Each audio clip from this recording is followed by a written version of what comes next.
जय हो लोटे अवही अबनी पे मैं तेरी गोद लाए हूं। धमकी दे रहे हैं कन्हैया कि मैया चंदा चाहिए और तेने मोकू चंदा नहीं दिया तो जय हो लोट अवई अबनी पे तेरी गोद न आइयो, मैं जमीन पर लेट जाऊंगा तेरी गोदी में नहीं आऊंगा। मैया बोली बिल्कुल मत आइयो, मेरे का बिगाड़ेगा, बिल्कुल मत आइयो, मौका जरूरत है। अब कन्हैया बोले जी धमकी तो बेकार चली गई। अब दूसरी धमकी दे रहे हैं कि सुरभि को पहपान न करियो, कि सुरभि को पहपान न करियो, मैं वेणी सिरना गुथे हो। मैया रोज झूठ बोल के दूध पिवा देना तुम, इतने दिन भे दूध पियत भे जे अब है छोटी, मैया कब बढ़ेगी चोटी। रोज झूठ बोल के दूध पिवा दे कि लाला दूध पी ले चुटिया बड़ी है जाएगी है। अब मैं तेरे हाथन से दूध नहीं पीऊंगा। बोले बिल्कुल मत पियो, मैं तो बल्ला में पिवा दूंगी। एक तो वैसे ही बहुत मलूक है, ने का नवा दवा के चुटिया करके तो मलूक बनाऊं, बिल्कुल मत बनवाइए चुटिया। अब कन्हैया बोले जी धमकी बेकार चली गई। अब तीसरी धमकी बड़ी सुंदर दे रहे हैं कन्हैया, मैया कि वह हो पूत नंद बाबा को, हे माँ मैं पूरे ब्रजवासियों की पंचायत बुलाऊंगा और उस पंचायत में खड़े होकर के सब ब्रजवासियों से कह दूंगा कि वह हो पूत नंद बाबा को और मैं तेरो सुतना कहे हो। हे माँ ब्रजवासियों की पंचायत बुला करके कह दूंगा कि मैं तो नंद बाबा का बेटा हूं, माँ यशोदा का पुत्र नहीं हूं। और जब ये धमकी सुनी माँ यशोदा ने दौड़ करके गोविंद को अपने हृदय से लगा लिया और अपने पास में बिठा करके माँ यशोदा कहती हैं, माँ यशोदा ने कितनी सुंदर बात कही कि ढिंग बैठा रे कहते नंद रानी, कि ढिंग बैठा रे कहत नंद रानी, और तू बल दे वही ना बते हो। अति कोमल चंदाहू से सुंदर तो को नई दुल्हनिया हो। लाला बल्ला हुए मत बताइयो, तो कुछ चंदा से सुंदर बहू लेके आऊंगी। चंदा में कहा अब चंदा भूल गए, माँ कन भूल गए, बहू चाहिए, बहू चाहिए और अवई चाहिए। मैया से कहने लगे अभी बहू चाहिए। अब मैया बड़े परेशान, कबू चंदा मांगे कबू बहू मांगे। अब तो कन्हैया रूठ गए, बहू चाहिए मैया और अवई चाहिए वो। राधिका गोरी से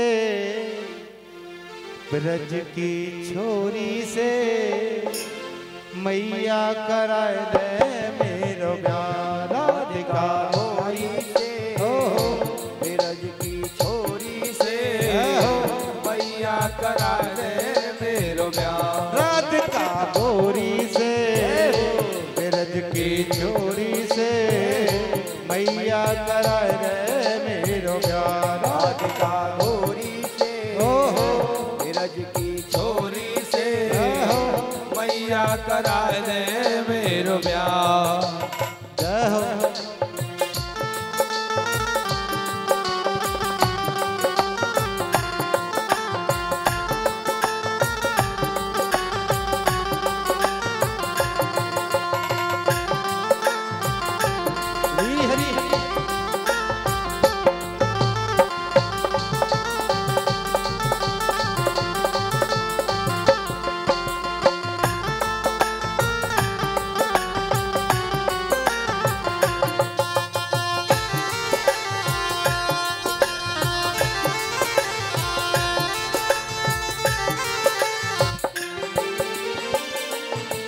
अरे जो ना ब्याह करावे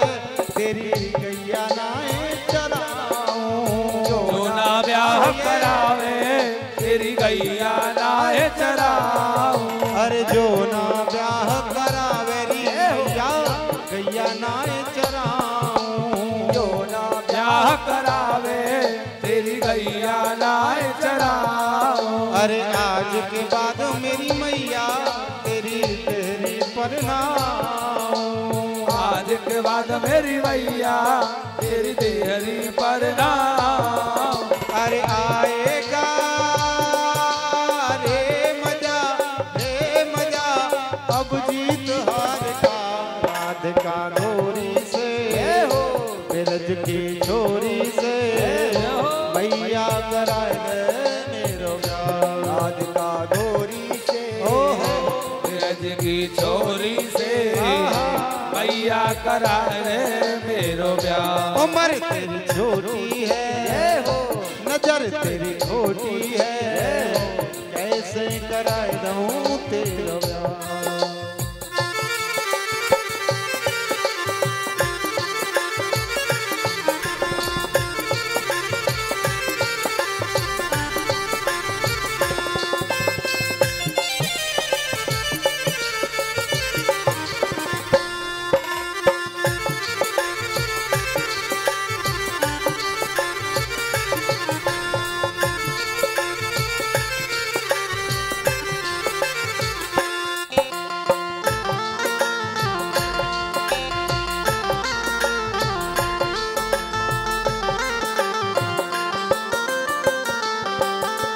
छोटी सी दुल्हनिया तेरे अंगना में डोलेगी। छोटी सी दुल्हनिया तेरे अंगना में डोलेगी। अरे छोटी सी दुल्हनिया तेरे अंगना में डोलेगी। छोटी सी दुल्हनिया तेरे अंगना में डोलेगी।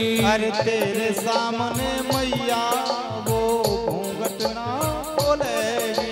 तेरे सामने मैया वो घूंघट ना खोलेगी। अरे दाऊ से जा कहो बैठेंगे द्वार पे राधिका गोरी से बिरज की छोरी से मैया कराए दे मेरो ब्याह। राधिका गोरी से बिरज की छोरी से मैया करा दे मेरो ब्याह।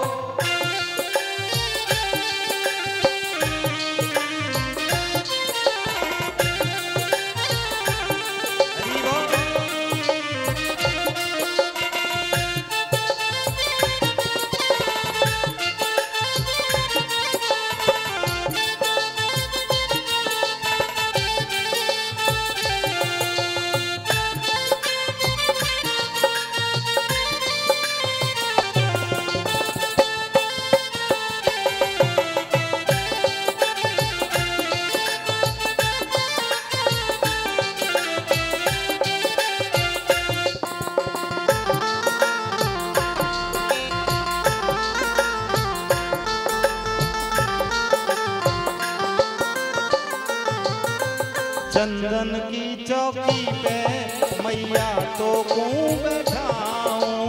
चंदन की चौकी पे मैया तो को बैठाऊं। अरे चंदन की चौकी पे मैया तो को बैठाऊं।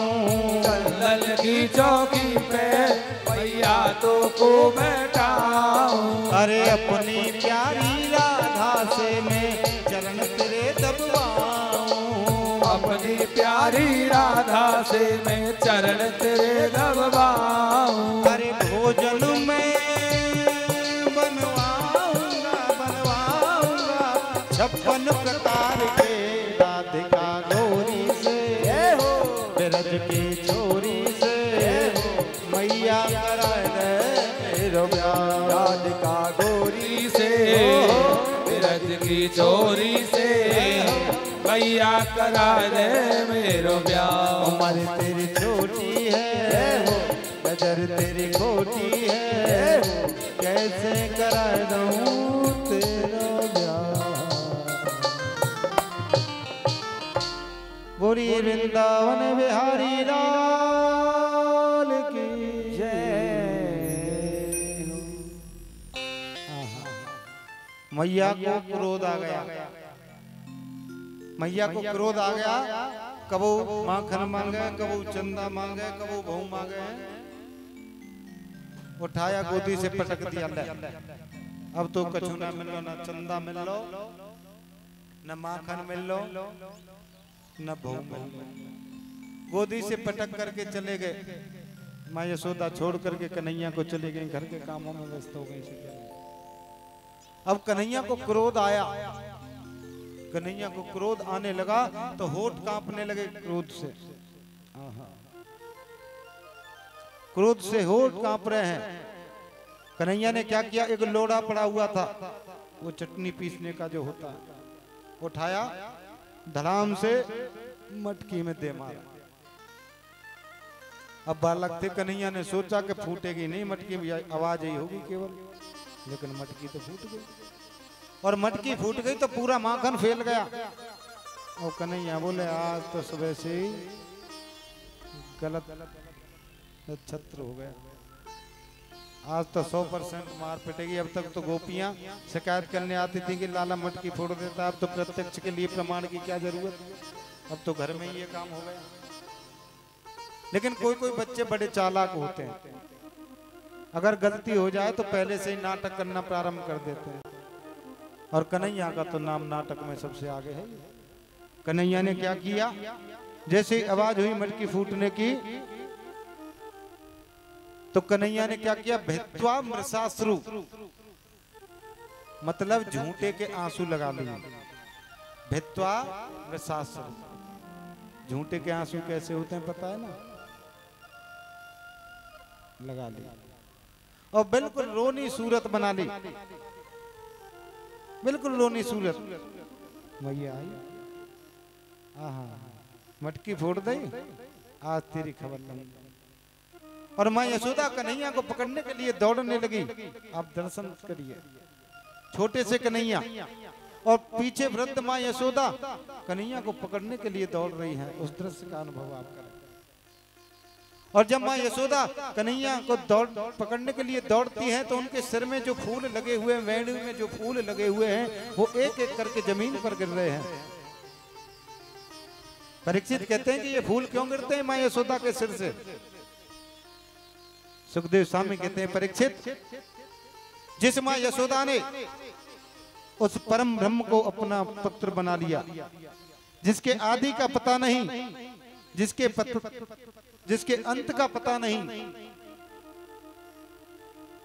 उस परम ब्रह्म को जिस माँ यशोदा ने अपना पुत्र बना लिया, हम उसके सिर पर लगने के योग्य नहीं हैं, हम तो उसके चरणों में गिरने के योग्य हैं।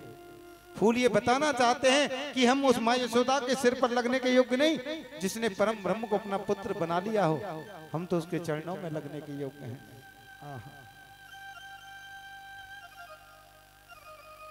शेष महेश गणेश दिनेश सुरेश हो जाए निरंतर ध्यावे,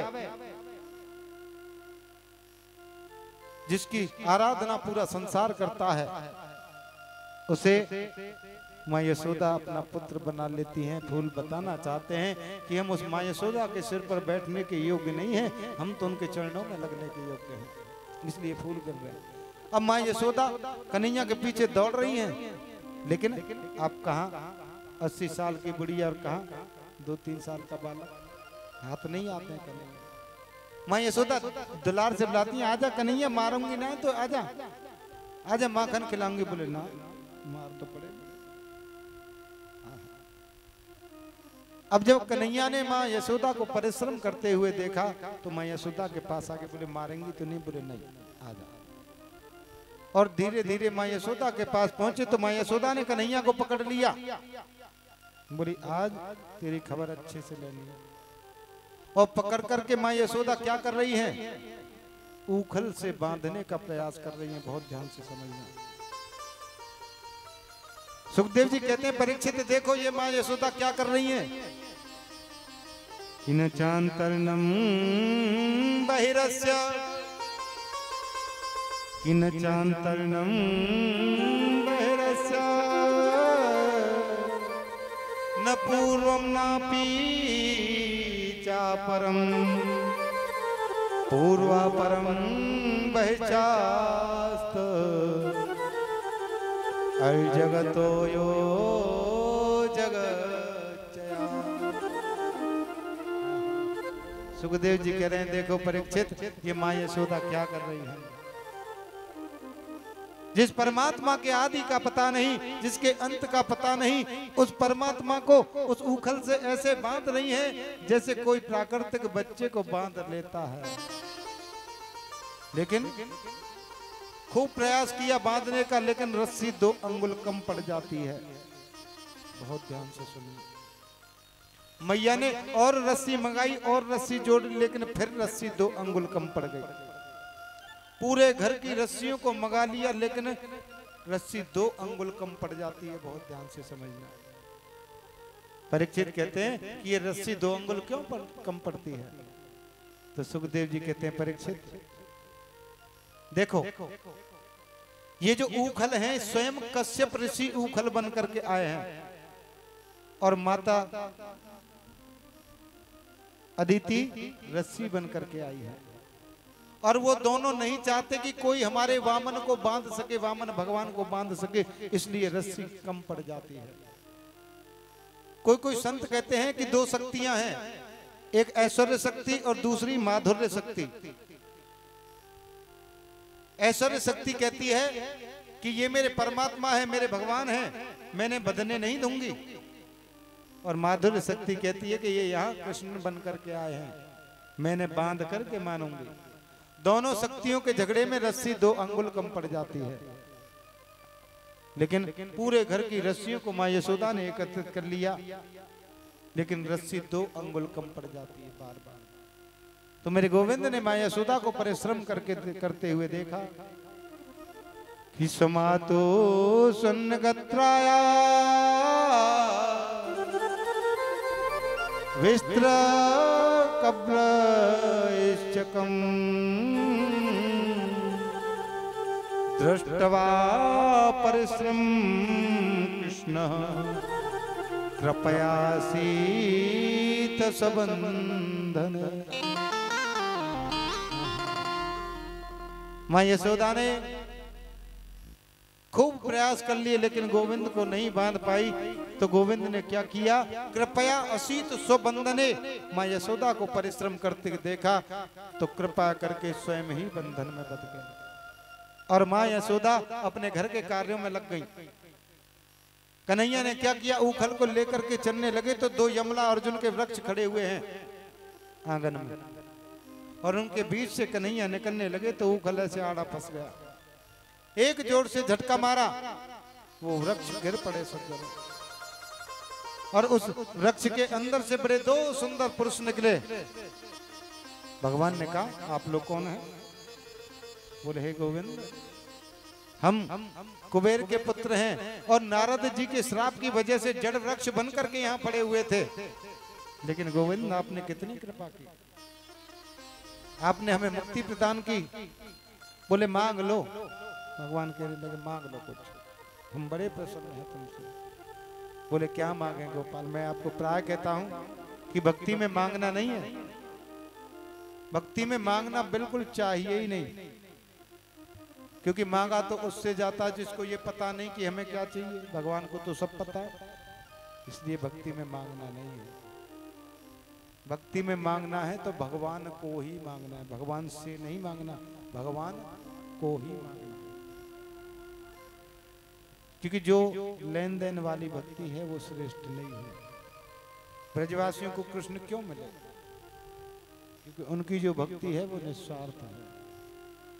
आज कहने लगे मांगो, बोले हमें कुछ नहीं चाहिए।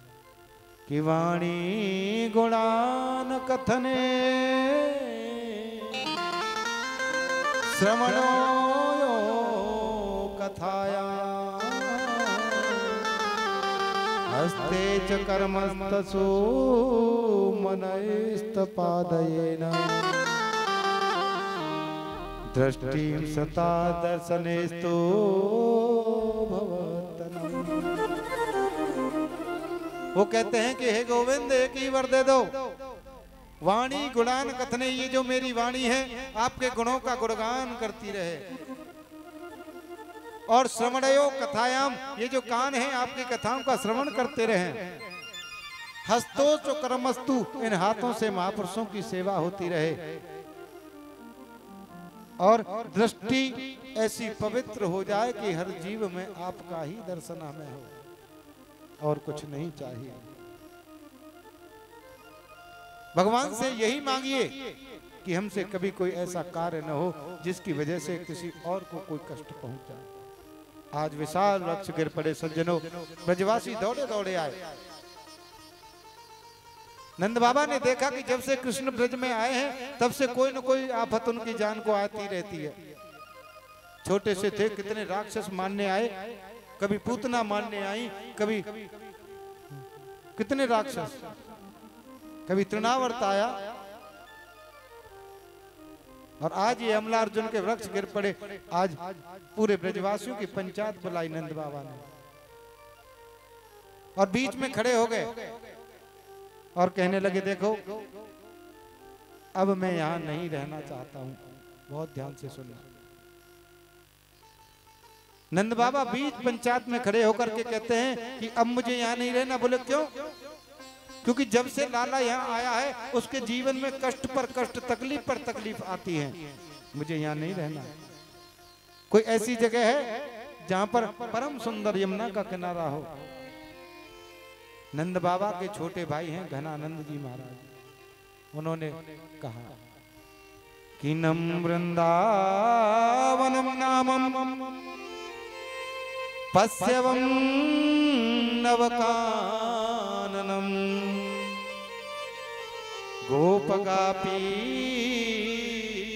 गवासेव्यम पुण्यागणनी वीरुद्रम।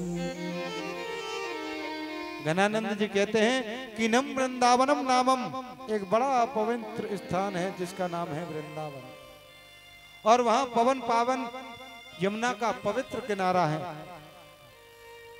और क्या है कि वृंदावनम गोवर्धनम यमुना पुलनानि च वीक्षायासीदतमा प्रीति राम माधवयो नपो। ऐसा सुंदर वृंदावन कहाँ मिलेगा? परम पावन यमुना का किनारा है। वृंदा माने तुलसी और वन माने वन, जो तुलसी का वन है वही वृंदावन है। जहां यमुना महारानी बहती है, जहां गोवर्धन महाराज हैं। हमको वृंदावन चलना चाहिए। आप देखिए ब्रजवासियों का त्याग। सच्चा प्रेमी किसे कहते हैं? इस भावना का दर्शन आप करें।